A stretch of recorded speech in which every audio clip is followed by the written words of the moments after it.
மதுரையோட ஸ்பெஷல் நாட்டுக்கோழி குழம்பு எப்படி வைக்கிறோம்னு பார்த்துடலாமா?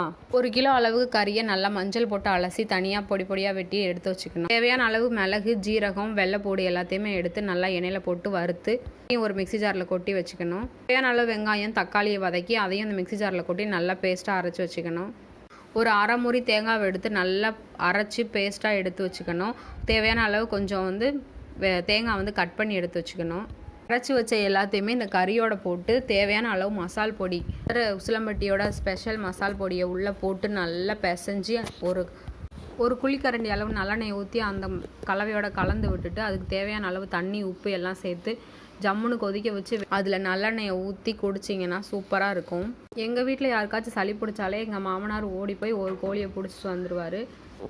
அதை அடித்து நல்லா மிளகு தூக்கலாக போட்டு தண்ணி குழம்பு வச்சு இந்த எண்ணெயை ஊற்றி குடிச்சிருவோம். எப்படிப்பட்ட சளியாக இருந்தாலும் ஓடி போயிடும். குழந்தை பெற்றவங்க, கீழே விழுந்தவங்க, புது மாப்பிள்ளைன்னு எல்லாருக்குமே இந்த ஊரில் ஸ்பெஷலே இந்த நாட்டுக்கோழி குழம்பும் நல்லெண்ணெயும் தான். அதுலேயும் இந்த உசிலம்பட்டியோட ஸ்பெஷல் மசாலா வேறு லெவல் டேஸ்ட்டு கொடுக்கும் இந்த நாட்டுக்கோழி குழம்புக்கு. எக்கில் ஆட்டின நல்ல எண்ணெய், சுத்தமான எண்ணெயாக இருந்தால் ரொம்ப பெஸ்ட்டாக இருக்கும். ட்ரை பண்ணி பாருங்கள், மிஸ் பண்ணிடாதீங்க.